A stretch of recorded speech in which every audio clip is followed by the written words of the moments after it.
Olá, pessoal, tudo bem? Hoje nós vamos falar sobre os espanhóis na América. Como vocês sabem, os espanhóis iniciaram a colonização na chamada Mesoamérica, né, ali na América Central, compreendendo onde estavam a localização ali asteca, inca e maia. Eles logo se interessaram pela região porque eles perceberam que, diferente do que eles imaginavam, porque eles tinham uma visão muito eurocêntrica, né? Tudo de bom, tudo de mais evoluído, tudo de melhor, só podia ser encontrado na Europa. Então, quando eles começam o processo de ocupação da Mesoamérica, eles ficam, como vocês viram na aula passada, maravilhados com o que eles encontram, né? É um comércio bastante intenso, cidades bem estruturadas e bem maiores do que as cidades europeias. Eles encontram uma grande variedade, né, de pedras preciosas. Eles percebem que o povo tem uma cultura própria muito rica.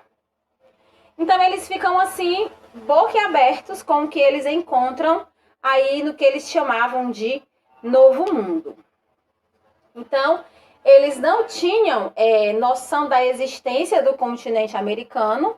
Para eles só existia a Europa, né, que era o berço da civilização, onde estava concentrado tudo e todos que houvesse de melhor. Noção da existência do continente africano, porque eles faziam trocas comerciais, e eles tinham aí também a questão da prática do tráfico negreiro, né, da comercialização de escravos, e sabiam da existência da Ásia, porque era de lá que vinham as especiarias e os produtos e artigos de luxo. Então, quando eles chegam na América, eles ficam maravilhados com o que eles conseguem perceber, mas para concretizar a posse da terra, o domínio da terra que já era bem habitada, né, e tinham cidades, estados e impérios muito fortes, eles precisavam, né, dar um jeito de se tornarem senhores dessas terras, e eles não iriam hesitar em destruir o que eles encontraram. Só que a gente vai perceber que para isso acontecer, houve a ajuda dos próprios nativos. Quando a gente fala do processo de colonização do Brasil, a gente entende e sabe que essa colonização ela foi facilitada pelos próprios indígenas, porque haviam grupos indígenas que eram rivais entre si. Então, tinham grupos que se aliavam ao inimigo europeu. Isso também aconteceu na Mesoamérica, que se aliavam aos inimigos europeus para destruir os nativos, né, o seu próprio povo. E aí isso acabou aí facilitando o processo de dominação. Então, quando os espanhóis, né, os conquistadores, tomam conhecimento aí da existência das grandes jazidas minerais na América, o continente acaba se tornando alvo principal da política mercantilista. Então, eles começam o processo de exploração da colônia. Claro, eles buscavam colônia para isso, para eles tirarem mão de obra escrava, para eles extraírem minerais, pedras preciosas, ouro. Eles buscavam mão de obra escrava, eles buscavam matéria-prima, tudo que viesse a enriquecer a colônia. E para haver esse trabalho, essa exploração, o europeu ele tinha uma visão de que o trabalho braçal, o trabalho pesado, era indigno. Né? A grande maioria dos conquistadores que chegaram na América eram pessoas que tinham condições de investir e de explorar o novo continente. Então, eles acreditavam que trabalhar na terra, trabalhar na extração desses minérios, eram atividades indignas, que eram destinadas aos nativos, aos indígenas, né? Então, logo no início, na exploração das minas, os indígenas acabaram se transformando em mãos e pés da coroa espanhola, porque se não fosse por eles, o trabalho de extração não seria realizado. Então, para estabelecer a sua dominação e fazer com que os indígenas trabalhassem de maneira forçada, eles se utilizaram de armas de fogo, que era totalmente desconhecida pelos nativos.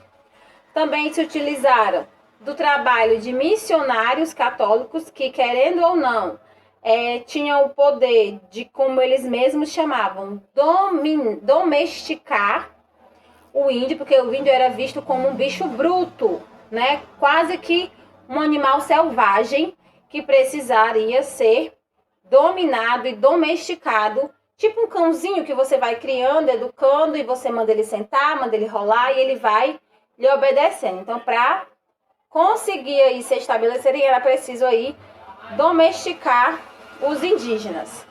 E eles também se utilizavam das crenças míticas dos nativos, né? Então, eles utilizavam várias artimanhas para acabar fazendo com que os indígenas se rendessem aí ao trabalho.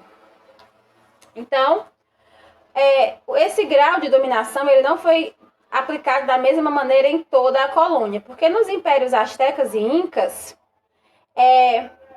eles precisaram destruir o poder central indígena para conseguirem se tornar dominadores.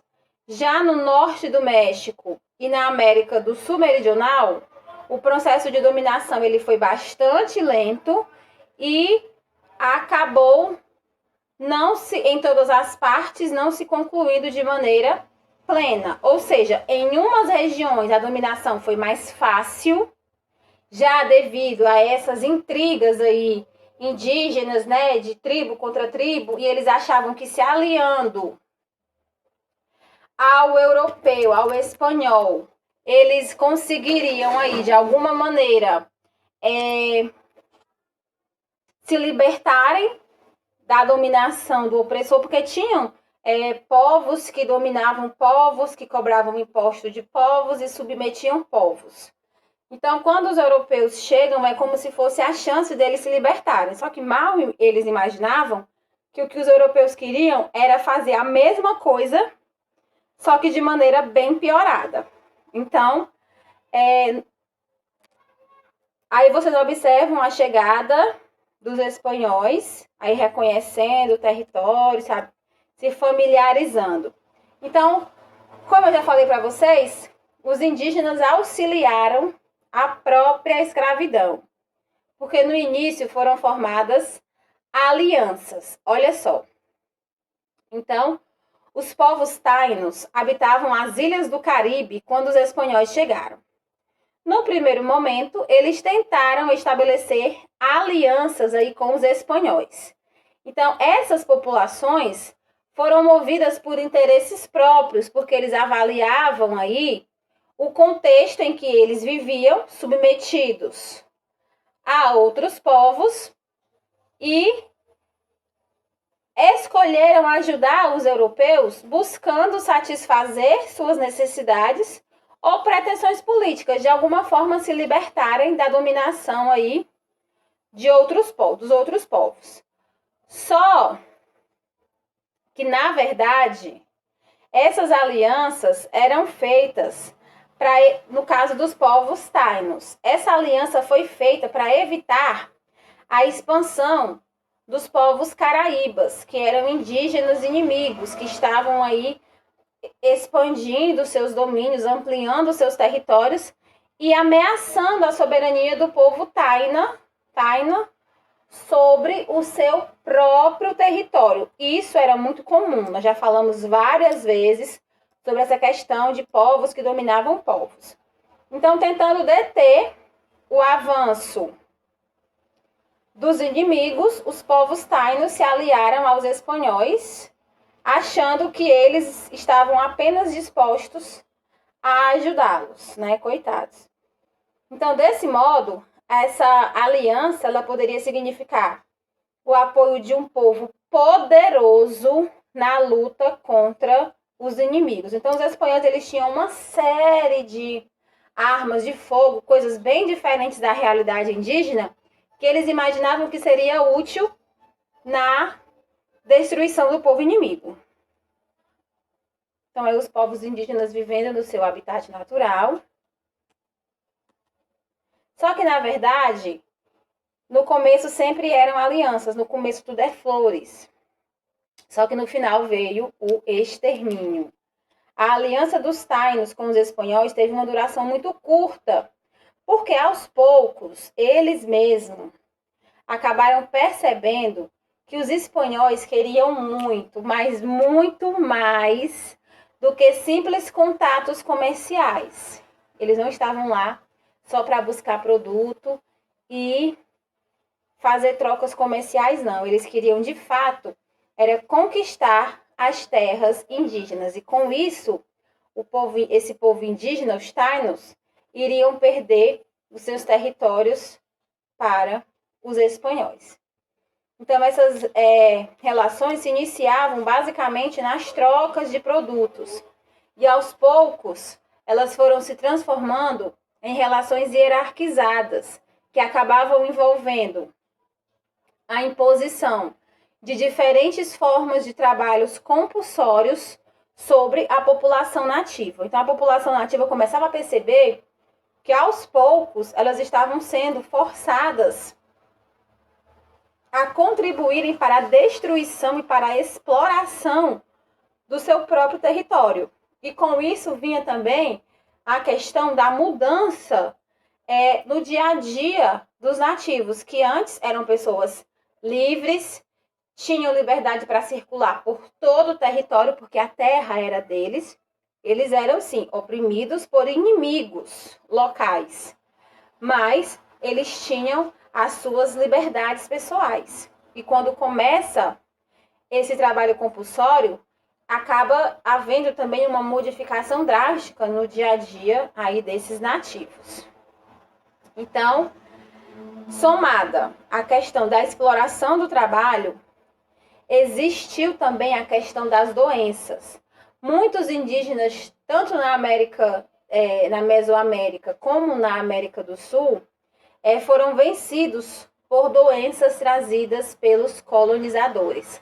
A varíola, a cachumba, né, a meningite, doenças que não existiam entre os nativos, doenças que não eram comuns entre os nativos, foram trazidas aí pelos espanhóis e acabaram contaminando a população nativa, que não tinha imunidade e nem sabia, nem tinha conhecimento sobre as doenças, então não sabiam como tratá-las.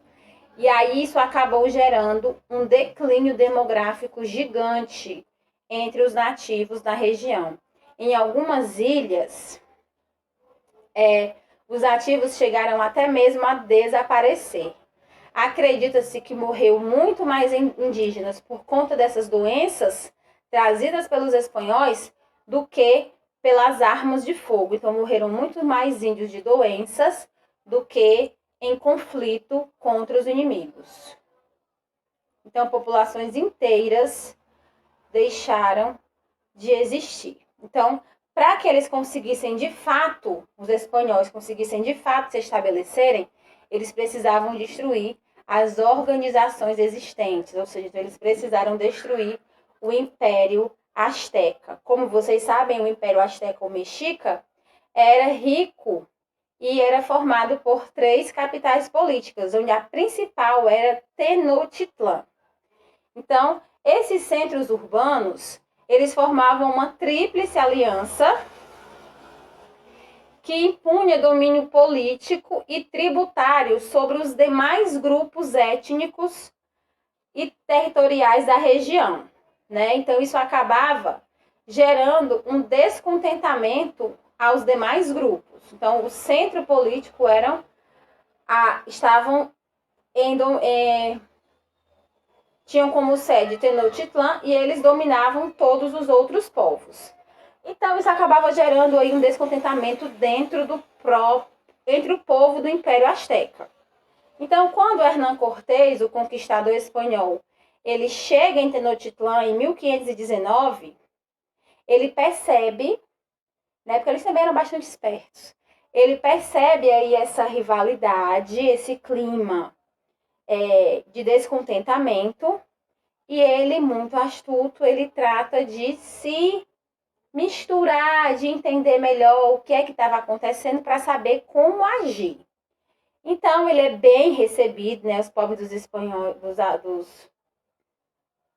dos astecas o receberam muito bem.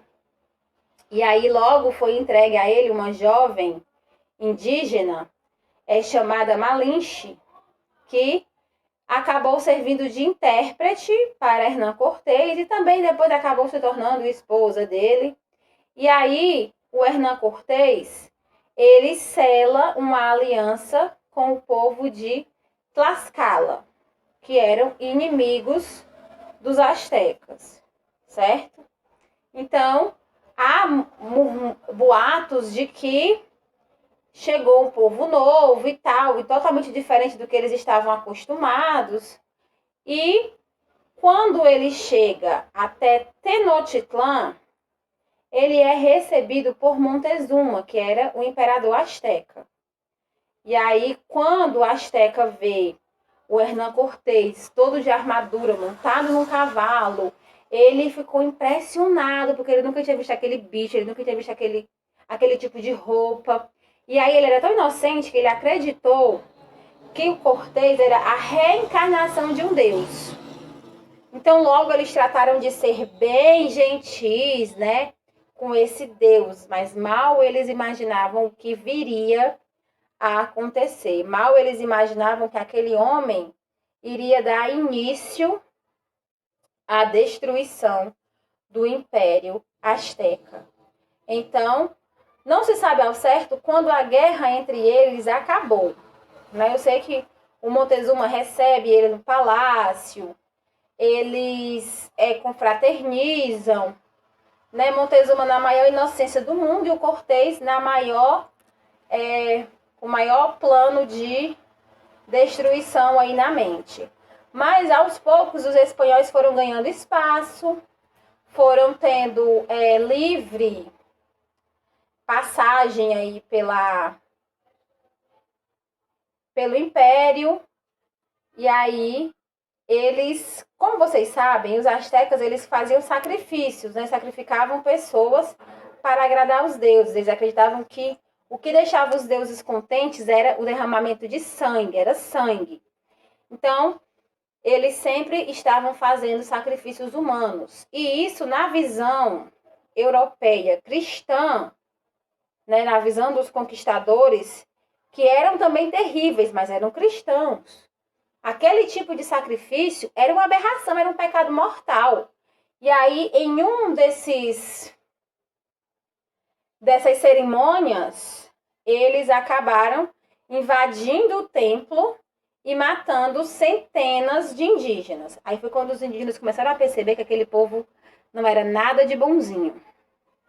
Aí a imagem do Montezuma recebendo Cortés. Quando ele viu o homem vestido desse jeito, com esse bicho que eles nunca viram, ele ficou assim, nossa, só pode ser a reencarnação de alguma divindade que veio aqui pessoalmente me conhecer, que honra. Então ele comeu do melhor banquete, foi recebido no palácio. Olha só, as mulheres colocando tecidos para eles passarem por cima, para não pisarem na areia, forrando o caminho. Aí com plantas. Estão vendo aqui? A imagem do Cristo crucificado. Isso aqui, em toda a expedição portuguesa e espanhola, era típico você ver a presença desses crucifixos, né? Porque eles também, além da expedição ser uma expedição colonizadora, também era uma expedição catequizadora, como vocês já sabem. Então, com a derrota na primeira tentativa de tomar a capital asteca, porque os astecas reagiram, viu?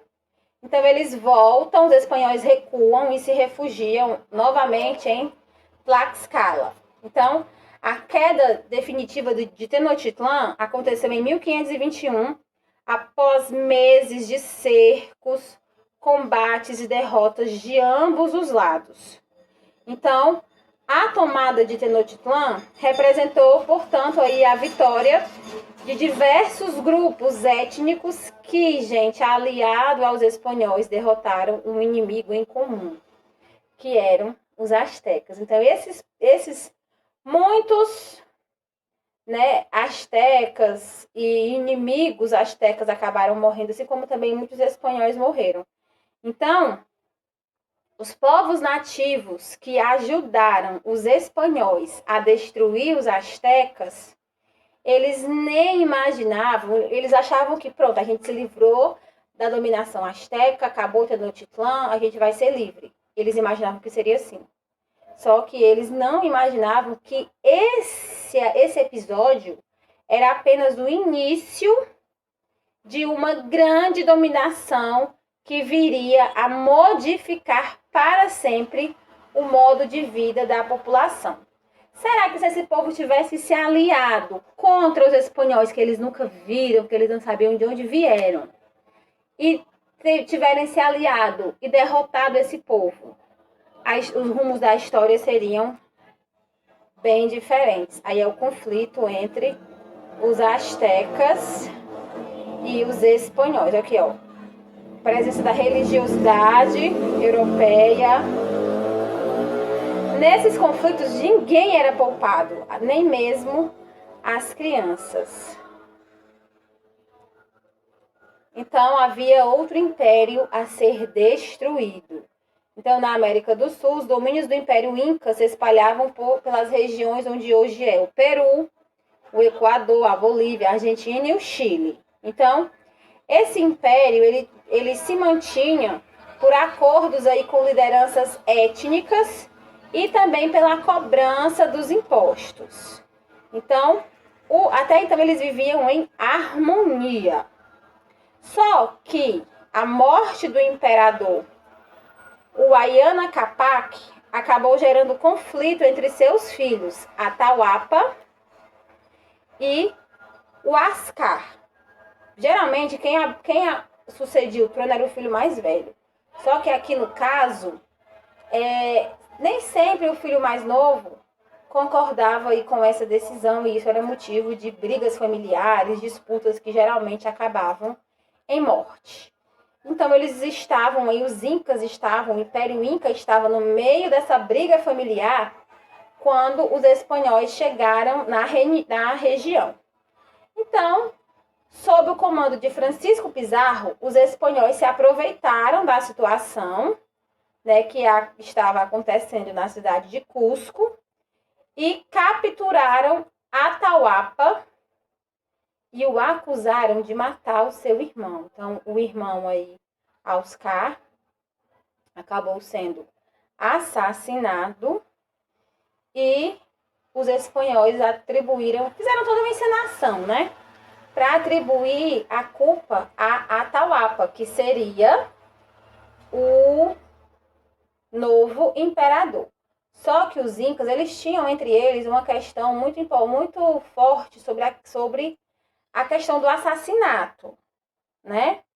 E aí eles não aceitariam ser governados por uma pessoa que não teve amor pelo seu próprio irmão, que foi capaz de matar o seu próprio irmão para ficar no poder. Então, eles acabaram acusando Atahualpa a morte por estrangulamento. Então, os espanhóis resolveram intervir aí na situação. Então, eles prenderam Atahualpa e só o libertariam mediante um pagamento de um resgate. Então, aqueles que defendiam Atahualpa recarregaram, né, navios espanhóis com tanta coisa valiosa, com ouro, baús de ouro, de coisas preciosas, que quando os espanhóis tentaram ir embora com esse carregamento, porque os espanhóis também começaram a ser ameaçados, viu? E aí, quando eles tentaram ir embora com esse monte de coisa, os navios estavam tão pesados que acabaram afundando. E aí foi uma chance dos simpatizantes de Atahualpa atacarem os espanhóis. Mas haviam aqueles povos indígenas que eram rebeldes e acabaram aí auxiliando os espanhóis e os ajudaram a fundar as cidades de Cusco e Quito, né? Eles tomaram a cidade de Cusco e Quito, e aí os espanhóis fundaram a cidade de Lima, que seria a futura capital dos domínios espanhóis. Então, a gente percebe que sempre a colonização ela foi facilitada pelos próprios nativos, né? Isso é bastante nos leva a refletir, né?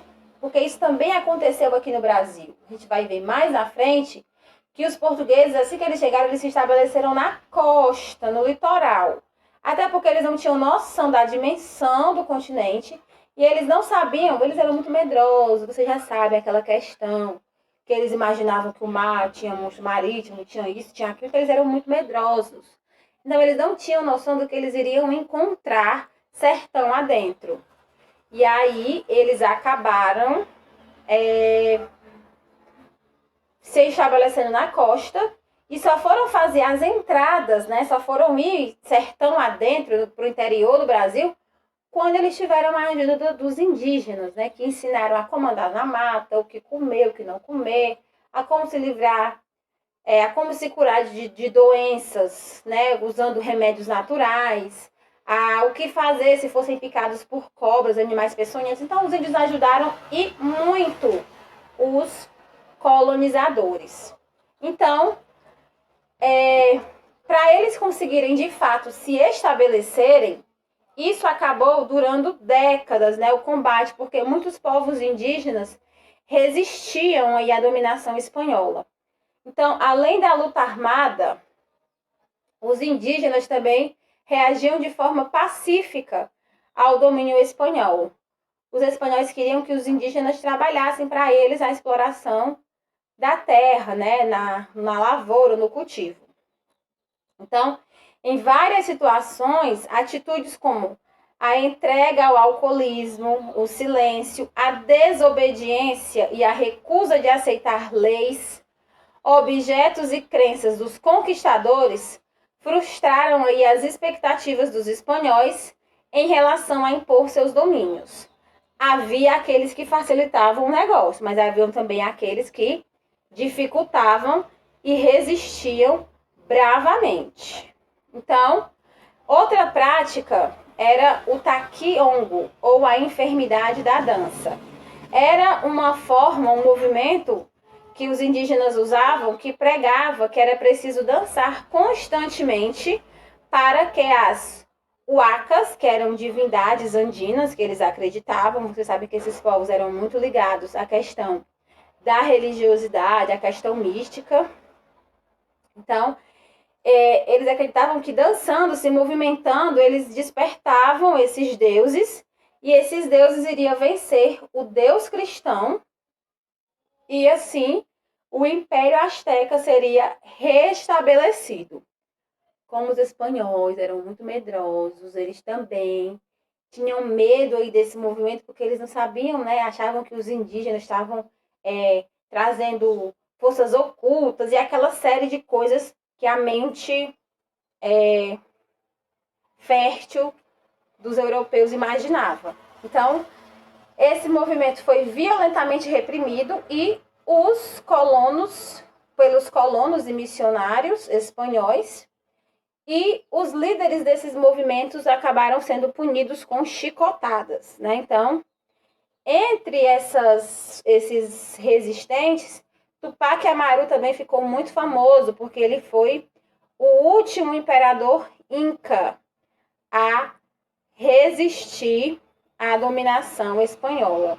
E aí, infelizmente, ele acabou sendo também assassinado pelos espanhóis, que finalmente conseguiram concluir o seu domínio na região da Mesoamérica.